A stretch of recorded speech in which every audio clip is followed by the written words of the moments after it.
Hello, everybody, and welcome to another podcast with none other than NikoTheLegend, also known as Nicholas Sorokin. The time is 11:47 p.m. The date is 5/5/2017. Happy Cinco de Mayo. Hope you guys are being safe while you're drinking out there. And well, it's almost about that time where it's not. So enjoy your drinks, be safe, drink responsibly, and eat a lot of enchiladas and get that fatty gases out of your butt into the toilet. Anyway, so today I'm here to bring you a much more personal podcast. Yes, it is called Meanings, Purpose, and Failures of Being a YouTuber. Yes, I'm here to talk about my journey so far as a YouTuber. I really hate to use that word, but it's probably in the dictionary by now. I'm sure it was since YouTube got really big, about 5 years back. So I guess we're gonna call it that. I'm just gonna go and tell you my story on why I decided to become a YouTuber in the first place. It's kind of a long one. As sad as it is a sad story. It's pretty depressing. You can just look at my sub count. But the reason why I want to do this is just so you guys kind of, I don't know, relate, kind of know where I'm coming from and kind of relate to it. And I guess people like listening to other people's weaknesses, and they kind of, I don't know. We're all human, right? So I just kind of want to, express it. So we're just gonna go over introductions, okay? We'll go into the why I started a YouTube channel, but first we're gonna go through the timeline real quick. So I started a YouTube channel in, I want to say 2007, 2008, when MySpace was still a thing and Facebook was just a little baby site meant for college students, and we all remember that. And I was currently making music videos. I was doing editing for Windows Movie Maker when it was completely, when Adobe After Effects was the ultimate editing program. When I don't think Vegas was out at that point, or any other editing programs. So I was dealing with Windows Movie Maker, and oh man, that was the worst editing software I've ever dealt with, because if you have a lot of edits in a video, it lags like crazy. It takes forever to do anything on it, to get anywhere done. So if you expect to do anything magical around that time, it was really difficult and gruesome. I don't know, it's because my computer maybe just didn't have enough processing power to handle it, because it is an editing software and it does require GPU, CPU, and all that. I mean, at least Vegas does. I don't know about Adobe After Effects. I never got that far. It costs money. So I was doing Dragon Ball Z music videos for the time being, and I had a YouTube channel for the longest time. I had a YouTube channel, and once I got done, I posted a few videos on there. I mean, you'll see it. It'll say 8 years ago or something, which is 2009. Originally, I started posting my music videos on Facebook. Not knowing a thing about tags or proper titles or any of this stuff. I was just kind of putting it on there and just yeah, it's cool. This is what I did. None of that stuff got anywhere on MySpace. None of that stuff got anywhere on, didn't get anywhere on, what was it? For YouTube. Gosh, I forgot already. And then I wasn't doing anything for YouTube for a while, because I just stopped making music videos, because it was a phase. I don't know. I saw so many people make music videos for Dragon Ball Z on YouTube and stuff, and I thought they were so cool. And then years later, from 2009 to 2014, my friend Deal and I, I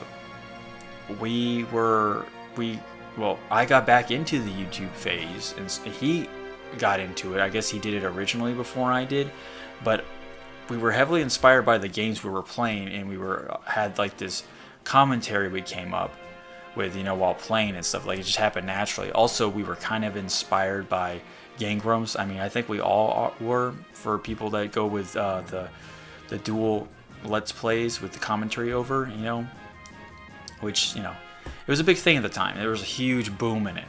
Same thing with solo Let's Players. There was a huge boom in it. And like I said, we were still learning YouTube as it is, and especially with that much of a gap from 2009 to 2014. Didn't know about tags, still didn't know about any of that until we started doing our own Let's Plays and everything. And now I'm here in 2017, a few years later, still doing it, not really getting anywhere. We'll get into that. Still working on the other channel, which is not Father and Son, which was what we named it originally in 2014. It's now called Scrub Pub in 2016. And yeah, like I said, we'll go over that. I just wanted to guys give you an idea of how long I've been doing this. Yeah, it's sad. Okay, so what does it say? Purpose, meaning, purpose, or why? Or I can't remember what the title was going to be, but it's going to be related to what I'm talking about. So, I want to go over why I decided to get back into YouTube, get really heavily involved, because I wasn't that involved in YouTube back in the day. Like YouTube, like in 2009, around that time, YouTube was like fairly new, and I was only using YouTube for my videos as like an extension of myself. And I guess you can still, use that to this day, that same reason. But I wasn't like so like caught up in like, oh, I gotta do this, it's gotta be up at this time. There was no time anxiety. I was like, oh man, am I putting up enough videos and all that? I was actually taking my time. I had that mindset, not knowing about what was really like how to really properly get a good YouTube channel. I didn't really know that much. Ignorance is bliss, I guess. I'm glad I got out of it, because now I'm stuck in it probably forever until it dies out. So when Deal and I decided to start our own channel called Father and Son, I guess we were trying to do something a little more interesting, a little more insane, to where we had our own. We would use our own personalities as people, but we would also have kind of an identity, to where, like Game Grumps, you have, hey, I'm Grump and Not So Grump, John and Aaron, but they didn't act like these cartoon characters or anything that what we were doing, to where I was son and he was Deal was father. We had those, I love you, father, blah blah blah, this father, oh, you're such a shitty son, sometimes like that, but not so like not so like corny like that, how I just gave you an example. But it was a lot more detailed, and it flowed well with the content we were doing, despite us being complete noobs at doing commentary. But we just wanted to do that because there were just so many people who were being themselves. And that's fine and all. We were doing that too, but we wanted just to add more flair to it and easy identifiers. And we sure as hell picked a channel called Father and Son, which wasn't the original name for it. It was actually going to be called Proud D and D Son. So it's going to be standing for Proud Dad and Disappointing Son. And that was the project name. That's what I thought we were going to go with. But then Deal decided, let's just go with Father and Son, because it's easily identifiable. And then it goes to show that there's a million channels called Father and Son and all that, and videos dealing with that father and son stuff. And we weren't like this kiddie channel either. We were pretty, pretty out there with our commentary. We swore, we said these type of inappropriate jokes that mature audiences would only understand. And anybody who went to our channel as a father and son, or just some family, and they were trying to check out our videos, I apologize for that in advance if we insulted you at all. Insulted your intelligence in some shape or form.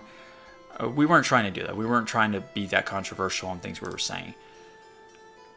Sometimes we couldn't help it. There was a lot of political stuff and a lot of crazy everyday stuff we talked about, but people do that on YouTube anyway, and they got far with it. So it's just, anyway. So we were doing that for a couple years, and like I said, we were just doing regular Let's Plays. We started off not knowing much about how to make proper content. A lot of it was kind of forced and more sporadic and random. It wasn't really, we weren't really taking our time. At least I wasn't. I was kind of going with the JonTron thing, like just kind of just saying whatever's on my mind. It wasn't bad. I could still watch like our first Let's Play of like Turtles or Mega Man, and if you get like, it's really hard to watch Let's Plays nowadays because there's so many. I don't know, you just pick a few and you stick with that are okay or good. But mainly people watch popular people. It's just how a society works. You watch the best. Underdogs have it rough. But so this day, I look back and compare notes and like how we did content and stuff. And I mean, the way I dealt with being on the spot and live recording was the fact that I just said stuff on top of my mind and just tried to keep going.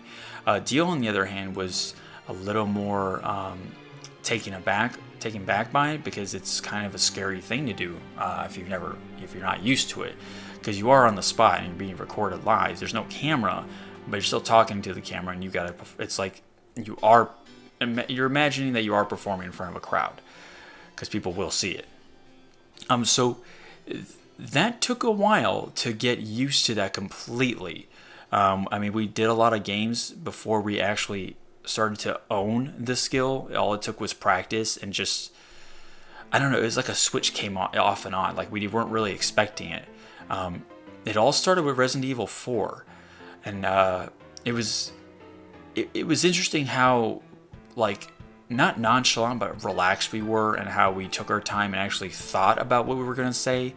And then, we also had moments where we're just improvising and just saying things on top of our head, which you do all the time, but it was more noticeable. So that was like the halfway point, like reached a point in our channel to where we felt comfortable, and that was good.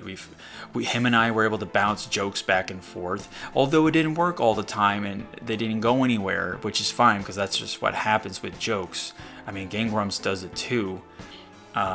Where you can't come up with anything to bounce off of that, you just kind of just brush it off, because not every joke's good or funny, and sometimes it just falls short. It just depends on the commentary and what game you're playing, and it's really hard to do it while you're focusing on a game and talking. It's not that easy to be interesting like that. So, and then eventually, like another year down the road, another year and a half, as we were just getting really well at doing it. Although, right, we do have our golden series that we're most famous for. I'm just saying, for example, like, and then we have our series that are, okay, funny. It's okay, but it's not the best. Let's just say it's not the best series or the best season or the best episode. That just happens. Where performances aren't as best or as well written as they should have been, or it just happens. That's just the spotlight. That's just writing. That's just entertainment for you. Not necessarily saying it's bad. It's just how it is. And going, as the days went on, as we kept doing this, we decided, when you're just doing a pure Let's Play channel without any backup of of what you did before, like to support. I mean, I had my music videos for my other channel, and Deal had a channel that he had like a few videos on, but I don't know if it got anywhere. I don't remember. But they weren't like solidified. They weren't solid channels. They weren't like JonTron and Ego Raptor type channels, and then they merged together. We were just kind of like two random people basically coming together. That's basically, unlikely heroes coming together. So we basically had to start from scratch, which is really hard, from 0 subs. I remember the longest time was of us getting to what was it? I mean, around Resident Evil 4, we had oh my gosh, we had 30 something subs. We were even past 50, and that was like a year and a half. And it was crazy. It was insane. It was depressing. A lot of people can get up there in subs no problem, but you can always go by that YouTube picks their channels they want to go up, or if you fit the algorithm. I honestly don't know. It's all confusing. I honestly think they actually go in there and pick the people they want. I don't know. It just depends on everything plays a part. Maybe one of our voices don't sound that great, or We fucked up from the beginning. We should have been more professional. I don't know. You just don't really know. It's like, and it especially affects us even more because we don't have that feedback from viewers. But sometimes they say silence is golden. It's like if you're not getting the comments of people saying you guys suck or something, then you're not doing something right. And we realized that we wanted to add more depth to our channel after, we started actually getting subs. I mean, we're at like 133 right now, which is really crap still, but I'm still grateful, for everybody who ever supported us. When it was Father and Son at the time, not Scrub Pub yet. But like I said, we decided to do some live skits, a channel trailer, unboxing videos. I tried doing some of my own solo work on Father and Son channel. It was just me let's playing, doing solo let's plays. But it didn't get us anywhere, sad as it is. It may have gotten us over like 100 views, which is pretty good. For having that many subs, for having low sub count at that time. We didn't even pass the 100 mark. My thing is, if you get more views than you do subs, that's a sure sign that there's always a chance you'll get a sub for that. But none of that, I don't know. None of it mattered. None of it helped. I don't want to sound like I'm all over the place because I did mention like why we did it, the meaning of our channel, and the failure of it, but it all ties together. So I'm sorry if you have to pick it apart and put it, connect the dots, but just bear with me. But it was all just like depressing, and we didn't know what we had to do to be good, a good YouTube channel. And I mean, right now, retrospect look on it, I could say maybe we should have said less political stuff, controversial stuff that triggers people and sends them away. Because a lot of gamers are sensitive people. A lot of them really do have strong opinions and strong voices, and it affects them deeply. Or we just didn't have a good, we weren't an attractive channel. Maybe that could have been the point too. I don't know how many times on search engine optimization, if that's the proper name, for tags and stuff, we were just probably not getting the right people looking for us. We weren't the tags. Like they say tags matter, but like I said, if you don't fit in the algorithm, you're not going to be found. Like,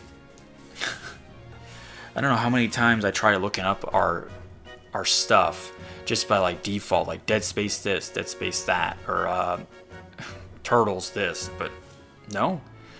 I mean, like I said, even if, because I know there's millions of people that have done so many Let's Plays of these games, but YouTube only picks the best, and they appear on like the top 100 or top 50 or I don't know.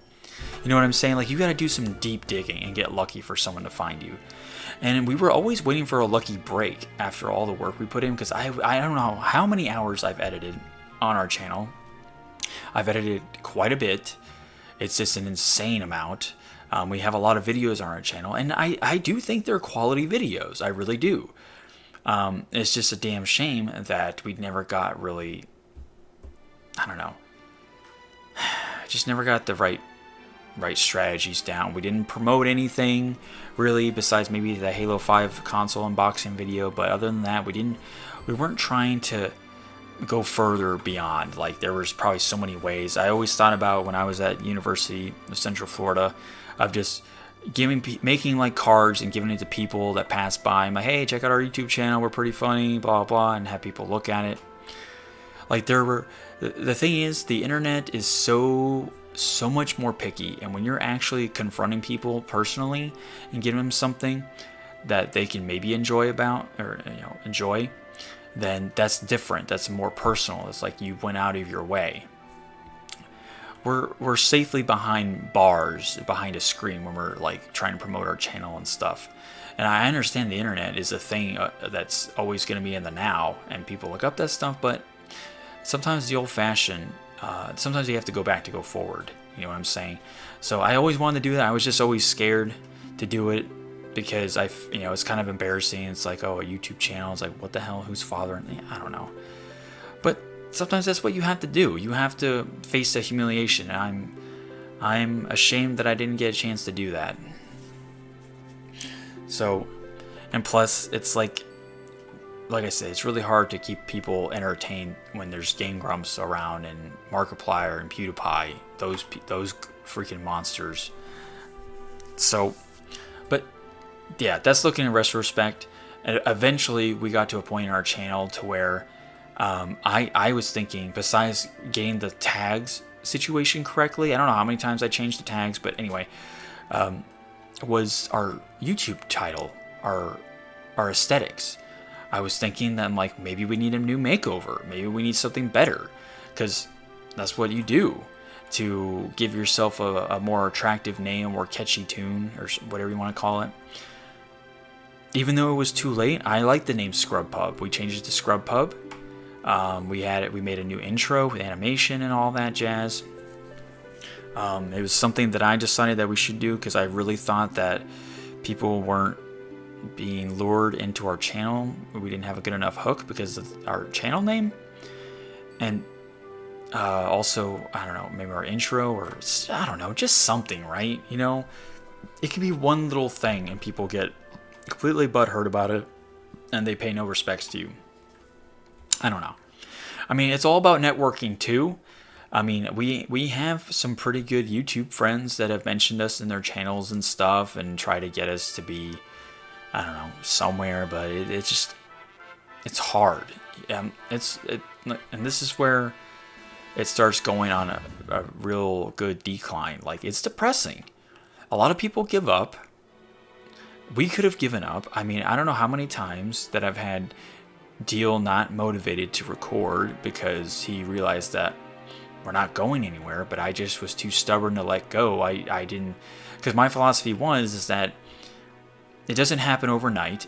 Sometimes it takes a year, 2 years, 3 years, 4, 10 years. Like, look at Watch Mojo. It took them 10 years to get to where they are. It takes a long fucking time. And that was my thing. Like, it doesn't happen overnight. I don't know. I just was really hoping that we could have made a difference in your guys' lives with our humor and stuff and our personalities. And I didn't want it to be like a job, our channel. Like, it was a job to put this up because we owed it to you guys or something. But we weren't popular enough to where it was a job, but I made it to be a job because I thought that's what it took. Because if you have consistency, people like that and they see that, and people see that you're serious, but it just didn't matter, So, I feel really bad for, trying to convince David so many times, or Deal, to record with me and stuff. Because, well, first of all, I loved doing it. I still love doing it. I think it's fun. It's video games, and I'm talking, and I get to make it interesting in my own way. And I don't think I'm a bad commentator. I mean, you guys can check out my solo channel right now, which I'll get to talking about in a second. Even with our Scrub Pub episodes, like, I think we do a pretty bang up job. I'm not trying, like, I admit when I suck at something. I mean, our YouTube channel sucks compared to like other people with high sub count. And I don't know how many times I've compared and contrasted with other YouTube channels on what we're doing wrong and what they're doing right. And I honestly think that YouTube takes pity on shitty YouTubers. I really do. They take pity on people that are just like so bad at what they're doing. They just feel sorry for them and they want to give them a little boost. While Deal and I are spitting the most honest knowledge and truth, because the hard truth, right, is so much harder to handle compared to an easy lie. And now I'm just getting all conspiracy-like. I'm just sounding like a doofus. Maybe I'm going on a rant now, so I apologize. But I'm just saying, like, YouTube knows who they want and who they don't want. Because they can easily take you off the search engine, being searched. They can make it harder. And it's really messed up because they don't fucking tell you that. They just do it behind your backs. Just like we talk about other people behind their backs. So I guess it's even. But I'm like, we're not being spiteful. We're not being racist on anything. We're not being like complete bigots or something. You know what I'm saying? Like, we're still being respectful. We didn't say fuck this culture or these people need to go to hell or something. We never did that ever. You know, we just said what we believed in and meant it, but we weren't trying to be disrespectful. So, you know, we were always conscious of it. It's just sad that it didn't matter in the end. So, eventually, Scrub Pub. I mean, David and I, when I moved away, you know, because him and I used to be pretty close in the town. We'd drive to each other's houses and record. We never lived together, like how we do now. But eventually, I moved away to Georgia to, you know, with my fiance or ex-fiance, I should say. We were trying to find, you know, because I had a bachelor's in psychology and I was trying to find a job out in Georgia because there was nothing in Florida or nearby or whatever county over. And so I talked to Deal, you know, saying like, hey, I'll come down. This is when it was still father and son. I'll come down and record with you. We'll do a big session, you know, I'll hang out with you guys and I'll drive back up, you know, like something like once a month, you know, get enough backlog of a game you want to do, so it doesn't have to be like a 2-week thing or something, because a 6-hour drive is pretty boring, and it's costly to do these visits. But, you know, we had a compromise, you know, I was willing to drive down. I didn't care if he didn't want to drive up. I didn't fucking matter because I was that dedicated to it. And but you know, everybody has their own story on, you know, money and all that crap. And then while I was in Georgia, I told him about Scrub Pub, you know, about how father and son should have a makeover and how we should slowly transition to these new types. Basically, we lost our father and son identity and we just had our own identity. It was just us when it was Scrub Pub. But yeah, we made that transition. I thought it was going to work. I thought people were going to be more in tune and curious about it, and it hasn't done anything for us until this day. And it's been like a year since we've changed our channel name, maybe a little bit over. And yeah, it's a damn shame, you know. Like, I felt like we were being decent business partner or business, you know, practicing business. Because, what happens when something doesn't work? You try to experiment with this, you try to do this, you try to find what works, you try to learn the system. And I thought we did, but I guess we didn't. So nowadays with Scrub Pub, we just fucking record and just put episodes, and we're just now getting back into doing that because the last episode before the, you know, not a hiatus but a break was like 5 months ago. In like November, 6 months ago, on Pokemon Uranium, and then we started doing Breath of the Wild. And it's, you know, stuff happens, school, work, and all that takes up time, and then the motivation to do it. You know, Deal didn't want to do it because, you know, we weren't getting anywhere, and I understood that. And I when I was in Georgia, besides doing Scrub Pub and the new identity thing, I decided to do my own channel thanks to Deal's inspiration. He was telling me about it. You should just do your own channel in case this doesn't go anywhere. You know what I'm saying? So I decided to put a spin on my own channel. I tried to make it interesting. I did the Let's Plays. I did some audiobook readings in the beginning.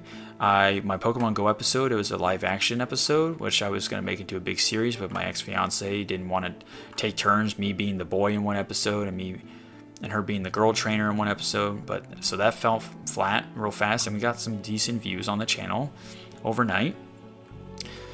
Didn't do anything. I didn't start doing the podcast until like at the end of last year, or like in August of last year. What else? The story time readings I didn't start doing until a month ago, or a couple months ago. What else? My Final Fantasy project video that I released, it took me 9 months to do. Talking about how Final Fantasy 9 is better than Final Fantasy 7. Didn't get me anywhere. I promoted it. I promoted my ad campaign trailer for it. Didn't get me anywhere.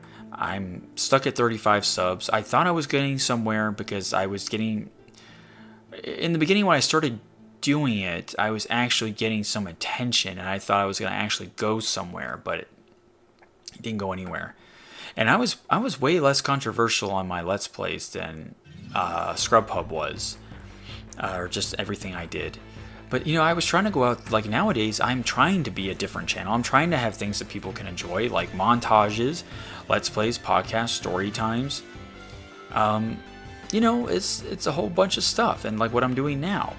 And, now I'm here doing this podcast. It's probably no one's going to be listening to, which is a shame because, we all have something big to say, but am I going to hear what you have to say? No, I don't really look up YouTube channels. I'm not curious like that anymore. I don't care because I've been there, done that, and I haven't been really impressed.